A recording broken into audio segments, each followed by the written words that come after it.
Olá, eu sou o Pedro Anderson, jornalista especializado em finanças pessoais, e este é o Vamos a Contas, um episódio bónus, especial, semanal, do podcast Contas Poupança. Respondo às vossas perguntas em áudio que enviaram para o número do WhatsApp 92 775 3737. A sua pergunta é muito importante. Vamos à dúvida desta semana. Sabemos que não é suposto um anúncio começar assim, mas comece por decorar isto. Conta com 40. A sério, depois explicamos. Conta com 40. Decorou? Então fica a saber que se for dos primeiros 150 novos clientes a abrir conta digital no Ativo Bank com este promo code, recebe 40 euros. E já agora, abrir conta é simples, digital e não tem comissões de manutenção. Era só isto. Ativo Bank. Simplifica. Sem montante mínimo de abertura de conta. No caso das contas abertas via digital, o primeiro movimento é por transferência bancária. Aplicam-se termos e condições que pode consultar em ativobank.pt. Olá Pedro, o meu nome é Marta e começo por lhe agradecer tudo o que nos tem ensinado. Acho mesmo que faz um trabalho único e de uma importância extraordinária em Portugal. Trago-lhe duas perguntas provocatórias. A primeira está relacionada com PPRs. O Pedro diz várias vezes que não os declara no IRS para ter liberdade para os resgatar quando quiser. Mas não faria sentido fazer anualmente, numa instituição diferente, um PPR do valor mínimo para ter o reembolso máximo em IRS e declarar apenas esse? Assim garantia o ganho de 20% à cabeça, para além do que viesse a render, e o único senão, entre aspas, é que não podia resgatar este até à reforma. A segunda pergunta tem a ver com a percentagem que se deve ter em produtos sem capital garantido versus a idade. Desde pequena que eu sou muito poupada, embora nunca tenha deixado de fazer o que mais gosto, que é viajar. Também sempre fui muito conservadora, a menina dos certificados de aforro.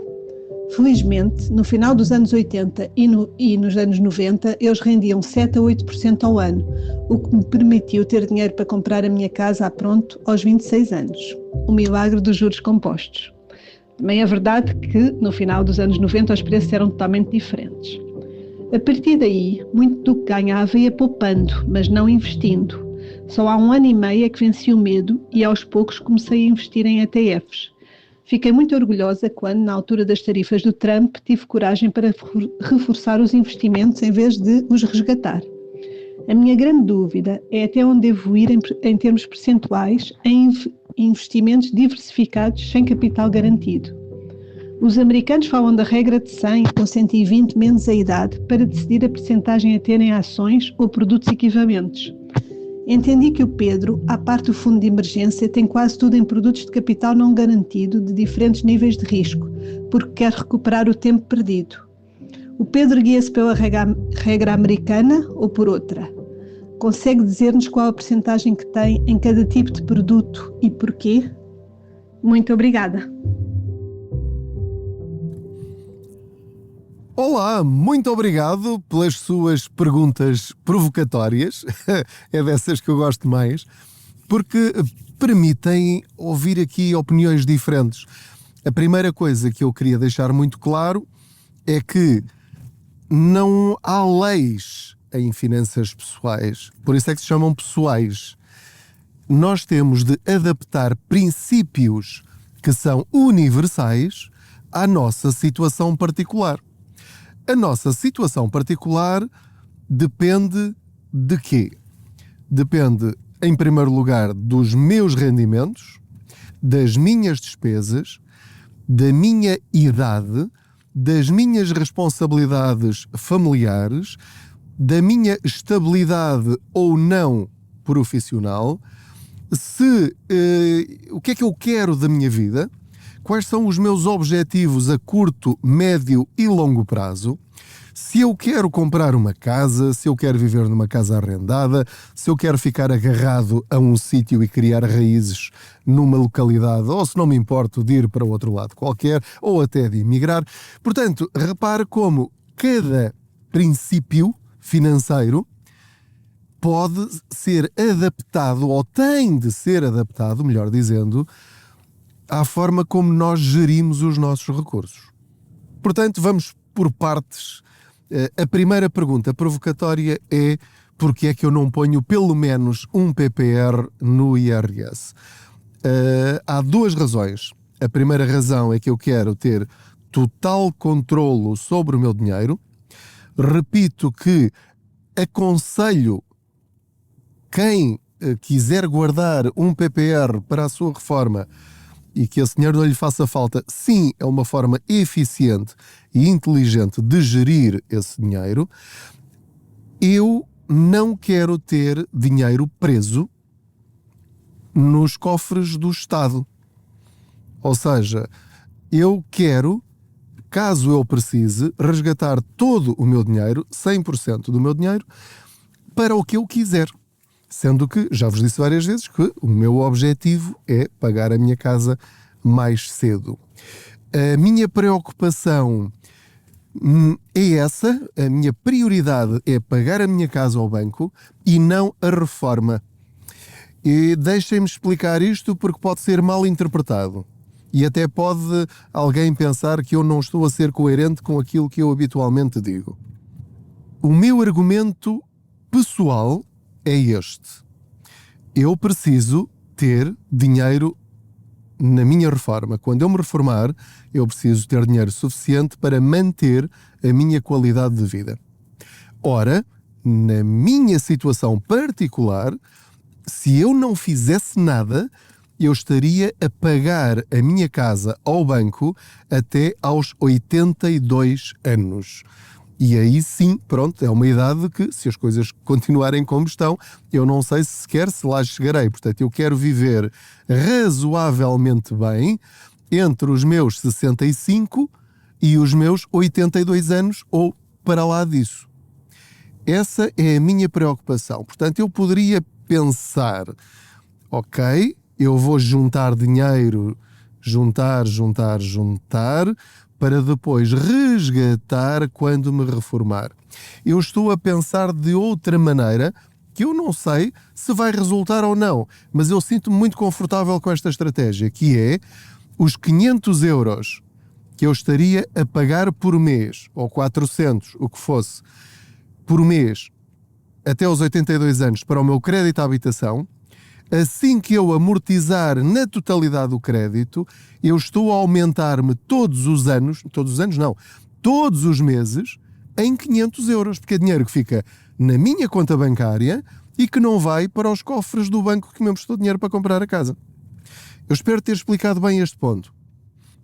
Portanto, a minha prioridade é não ter dinheiro preso para ganhar 400 euros.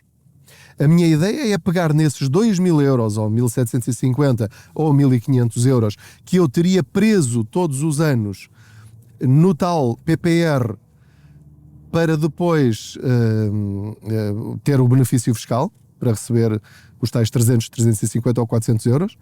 Portanto, eu prefiro pegar nesses entre 1.500 e 2.000 euros e investi-los em PPR ou não, para atingir esse meu objetivo. Portanto, neste momento, se eu dividir os 400 euros por, do tal benefício, que já não será 400, os 300 euros, se eu dividir por 12 meses, eu agora não vou fazer a conta de cabeça para não me envergonhar, senão ainda me engano e vocês ficam a rir-se, não é por esses 30 euros ou coisa que o valha por mês que eu vou vender a minha liberdade financeira. Portanto, essa é a minha justificação. Não quero convencer ninguém de que eu tenho razão, porque é a minha razão. Quem quiser ganhar esses 400 euros, são 400 euros de graça que conseguem desde que abdiquem da liberdade total sobre esses 2.000 euros por ano. Para mim, investir 2.000 euros por ano, não sendo eu rico, para mim é um valor relevante. Portanto, esse é o meu critério. Penso ter respondido à sua primeira provocação. A segunda pergunta provocatória tem a ver com a percentagem que eu, Pedro Anderson, em que percentagem é que eu distribuo os meus investimentos em comparação com o meu fundo de emergência. Sim, tem razão, percebeu bem a minha estratégia. Eu, como comecei muito tarde, aos 45 anos, a investir, até aos 45 anos, eu não investia um cêntimo que fosse em produtos sem capital garantido. Portanto, o meu máximo, a minha loucura total era certificados de aforro e nada mais. Era estar a pôr em risco o dinheiro da minha família e o nosso futuro. Depois percebi que, espera lá, eu posso ganhar dinheiro com o meu dinheiro. Portanto, sim, a minha estratégia é fundo de emergência robusto. Eu digo sempre, pelo menos 12 meses, entre 6 a 12 meses, de todas as nossas despesas mensais. Eu, felizmente, tenho um salário um pouco acima da média, sem ser nada exagerado, mas isso permite-me aumentar o meu fundo de emergência para um ano, sensivelmente, dos meus salários. E, portanto, eu tenho ali aquela reserva em que aquele dinheiro é intocável, está em capital garantido, está a parte do fundo de maneio está numa conta à ordem, depois tenho o resto em certificados de aforro e também em contas remuneradas. Mas com capital garantido, um ano dos meus salários. Para além disso, não estou tão preocupado com a percentagem, mas sim com os resultados. Portanto, eu sei o que quero e procuro a cada momento as melhores ferramentas para atingir os meus objetivos. Aproveito a sua pergunta e achei-a muito interessante porque eu nunca falei sobre isso, é a primeira vez. A tal questão da regra dos 100 menos a idade, ou dos 120 menos a idade. E, portanto, eu acho que isto vai ser muito interessante para quem gosta de ouvir falar sobre estas coisas. Em que é que consiste essa estratégia? À medida que vamos ficando mais velhos e que os nossos rendimentos e a nossa saúde, o nosso vigor, a nossa criatividade, enfim, vai diminuindo, também deve diminuir o risco dos nossos investimentos. Dito de uma forma simples, a regra dos 100 menos a idade quer dizer que todo o meu património são 100%. Se eu tiver 30 anos, eu tiro 30 aos 100, portanto, eu devo ter, teoricamente, 70% do meu património, do meu dinheiro, investido sem capital garantido, ou seja, em ferramentas que tenham a probabilidade de crescer. Porquê? Porque ainda tenho muito tempo pela frente até chegar à idade da reforma ou até a idade em que os meus rendimentos já não têm a possibilidade de aumentar. Eu, estando reformado, não podendo trabalhar mais, conto com aquilo e acabou. A não ser que eu consiga arranjar um part-time, um empregozinho, uma outra fonte de rendimento, etc. Pronto. Mas o critério é este.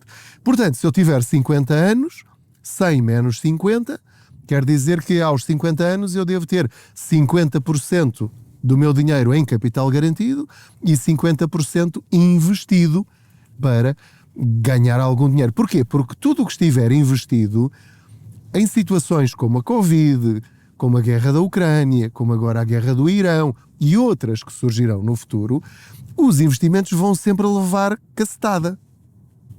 E vão ter quebras de 10, 15, 20, 30% ou até mais, nós não sabemos. E, portanto, vamos ter de, para não perder dinheiro, nunca resgatar em queda e esperar que essas situações recuperem e que voltem a crescer.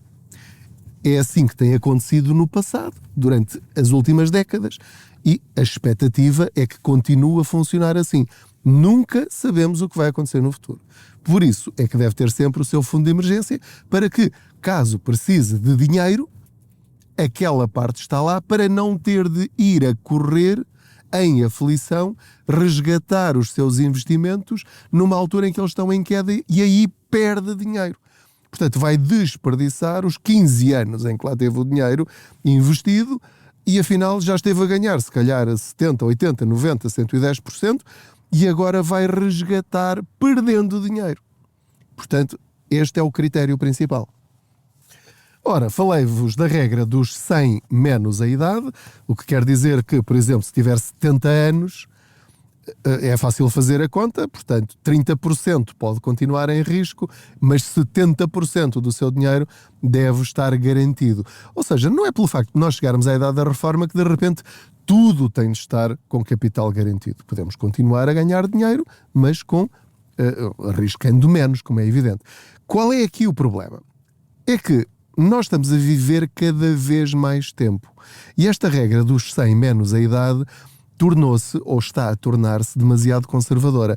Por isso é que há uma outra adaptação, não é uma outra adaptação, há uma adaptação a esta regra em que podemos brincar com outro valor limite, que é os 120 ou os 110 menos a idade. No fundo, é exatamente a mesma coisa, mas arriscando um bocadinho mais. Ou seja, 120 menos a idade, se eu tiver 30 anos, devo ter 10% em capital garantido e 90% de risco. Se tiver 50 anos, então vou ter 70% de risco e 30% em capital garantido. Portanto, esta é, no fundo, a estratégia que se calhar é mais seguida em carteiras mais modernas. Agora, vamos lá ver. Uma coisa é falar de percentagens, outra coisa, e de regras e teorias e leis, enfim, leis entre aspas. Outra coisa é a vida real. E, portanto, eu sugiro uma abordagem mais prática que, no fundo, em vez de usarmos fórmulas, dividirmos a nossa vida por etapas. Ou seja, um jovem entre os 20 e os 35 anos está na idade de arriscar em todos os sentidos, na vida pessoal, na vida empresarial, no arriscar ir para fora do país, arriscar montar um negócio, porque se não correr bem, tem tempo para corrigir, pode voltar para a casa dos pais, pode recomeçar tudo. Nos investimentos também, portanto, quanto mais novo, mais deve arriscar. Por isso é que eu digo muitas vezes que é um contrassenso pais que eles próprios arriscam em ETFs e ações e fundos e criptomoedas, mas nasce uma criança e metem dinheiro em certificados de aforro. Quer dizer, devia ser exatamente ao contrário. Não é? Porque o dinheiro da criança é dinheiro que nós não precisamos. Nós já sabemos que aquilo é intocável, aquilo tem um peso emocional tão grande que nós não vamos mexer. Portanto, se é para os 18 anos, se é para os 20, se é para os 25, então é nessa altura que deve arriscar. Eu diria que para um bebê deve arriscar a 100%. Não é? Porque a expectativa é que corra bem e não estar a travar logo ali a possibilidade do dinheiro dele crescer. Pronto, interprete isto de acordo com o seu perfil. Isto não é um conselho para fazer. Estamos a conversar, não é? Depois você mistura isto tudo, deixa pousar, não é? Estabilizar e depois tira as suas próprias conclusões. Depois dos 35 e até aos 50 é uma fase em que começamos a ter uma visão mais equilibrada, mas também é nesta altura que temos se calhar os maiores rendimentos durante a nossa vida profissional.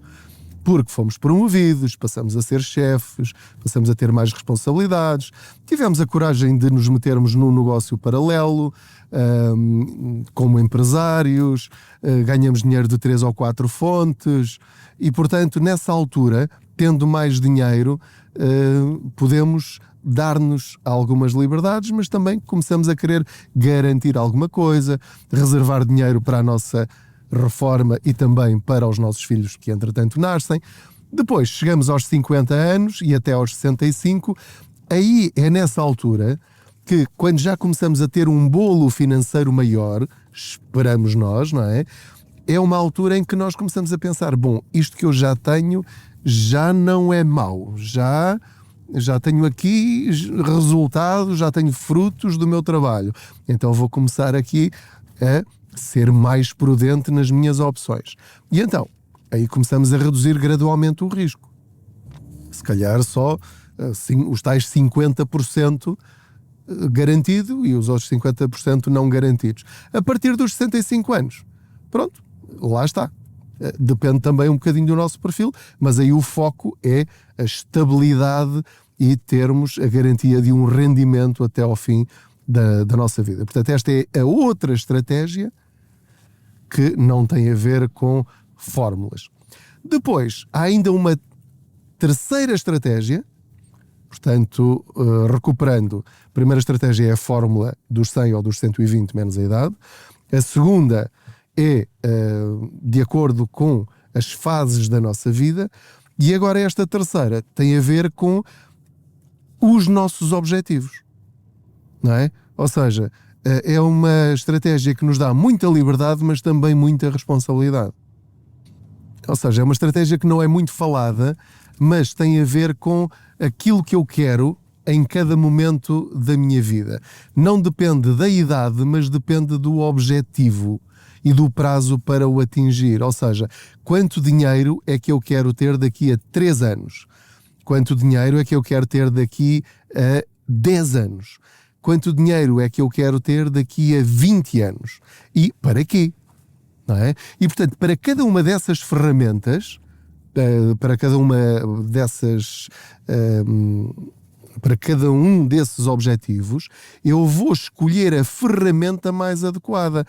Se eu preciso de dinheiro para comprar um carro daqui a 2 anos, é óbvio que é capital garantido. Portanto, não tem a ver com a percentagem total do meu património, mas tem a ver que para comprar um carro ou para dar como entrada para uma casa, é certificados da Forro e acabou, porque eu já sei que quero naquela data ter aquele dinheiro. Ok, eu quero... quando o meu filho fizer 18 anos, quero ter lá 20 mil euros para ele ir estudar. Ok, pronto, tenho 18 anos, ok, vou escolher então uma ferramenta arriscada, que me permite aqui suportar algumas perdas, mas como eu quero que esse dinheiro não falhe nessa data, portanto tenho de ter algo um bocadinho mais reduzido. Tudo bem. Se é algo para daqui a 25 anos, posso assumir um risco muito maior. Não é? Não há grande problema nisso. Portanto, repare como tudo depende da nossa estratégia, da estratégia que fizer mais sentido para mim. E agora que chegamos aqui ao âmago do nosso episódio e desta resposta, que é: mais vale uma estratégia mais ou menos seguida durante 20 anos do que a estratégia hiper pensada, hiper planeada, a melhor estratégia do mundo, mas que depois de 2 anos falha porque as suas emoções falaram mais alto do que a sua cabeça e do que as contas e do que a teoria diz, e que nem sequer deu a oportunidade da teoria ser levada à prática. Portanto, se é uma pessoa hiperconservadora e se tem medo de que, se de repente olhar para o seu investimento, qualquer um deles, e aquilo está com menos 30% e não quer arriscar uma perda ainda maior e resgata e assume essa perda de 20% ou 10%, ou seja lá o que for, mais valia ter tudo em capital garantido, 100% capital garantido. Para dormir mal à noite não vale a pena. Vai viver na mesma e vai viver sossegada, sem stress, sem lhe dar um AVC porque tem dinheiro investido nas bolsas, ou em produtos que não conhece, ou arrisca demasiado e acaba por cair numa burla e perde 100% do seu dinheiro porque não sabia aquilo que estava a fazer, não se sentia seguro, mas arriscou. Portanto, é muito importante, seja qual for a sua estratégia, dormir tranquilo. É aquilo que eu chamo, não fui eu que inventei esta expressão, mas também não sei onde é que eu a ouvi, o sleeping point, não é? Qual é o ponto, qual é o valor ideal? É o sleeping point. É a decisão que o deixa dormir em paz. Dito isto, como é que eu faço? Volto ao início. Eu, como só comecei aos 45, eu adotei a estratégia hiper arriscada para mim e para a minha família, que é assumir que os meus 45 são os meus 35 ou que são os meus 25. Eu estou a armar-me em jovem investidor que tem a vida toda pela frente, sendo que isso não corresponde à verdade. Não é? Eu, neste momento, já tenho, no momento em que estou a gravar este episódio, tenho 52 anos. Portanto, eu já deveria estar a pensar em reduzir o risco. Mas a questão é que eu ainda não atingi o meu objetivo. Portanto, com o conhecimento, a literacia financeira e aquilo que eu já percebi como é que os mercados funcionam e como já percebi como eu posso ter mais fontes de rendimento do que apenas o meu trabalho das 9 às 5, eu assumi para mim esta estratégia de investidor agressivo. Isto não é para todos. Portanto, eu no fundo estou a aplicar aquela estratégia dos 120 menos a idade, mas fazendo de conta que eu tenho 25 anos, com os rendimentos que eu tenho aos 50. Espero ter conseguido explicar o meu ponto de vista, que não é lei, não é regra, não faça o que eu estou a fazer, abra a sua mente para esta perspectiva e tente comparar a sua vida atual com as decisões que está a tomar hoje com os resultados que poderia obter se tomasse decisões financeiras diferentes. E lá está. Não tem de começar logo com a regra dos 100 menos a idade.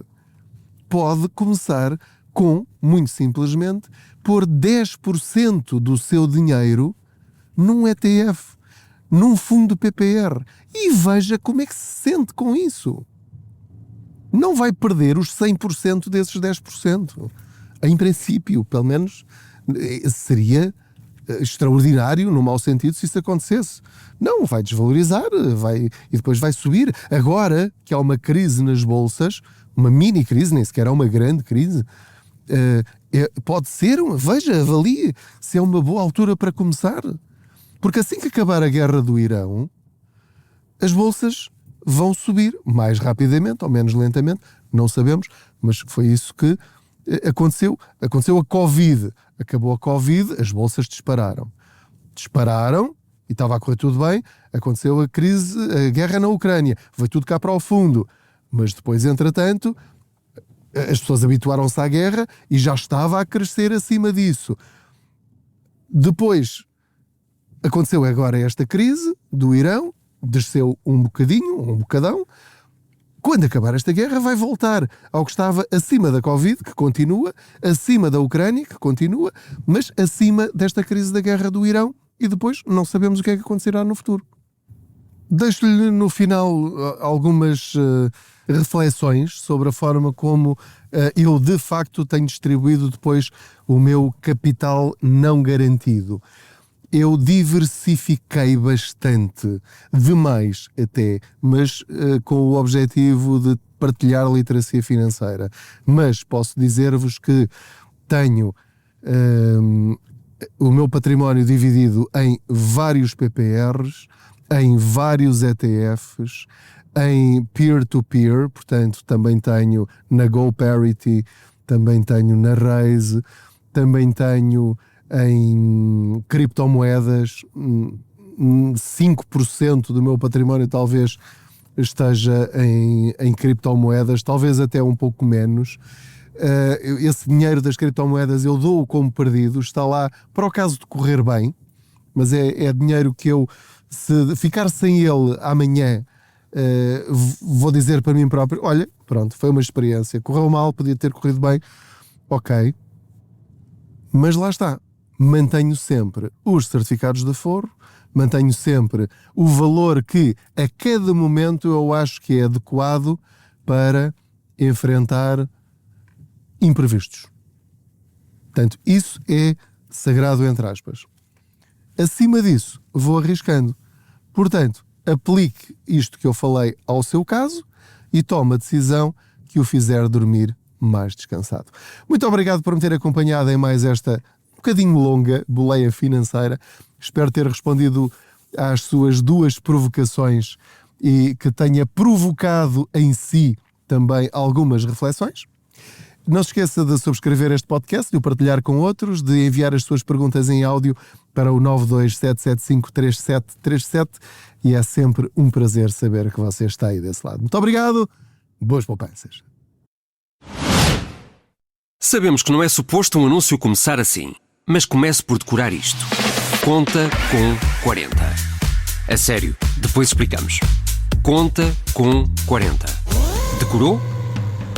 Então fica a saber que se for dos primeiros 150 novos clientes a abrir conta digital no Ativo Bank com este promo code, recebe 40 €. E já agora, abrir conta é simples, digital e não tem comissões de manutenção. Era só isto. Ativo Bank. Simplifica.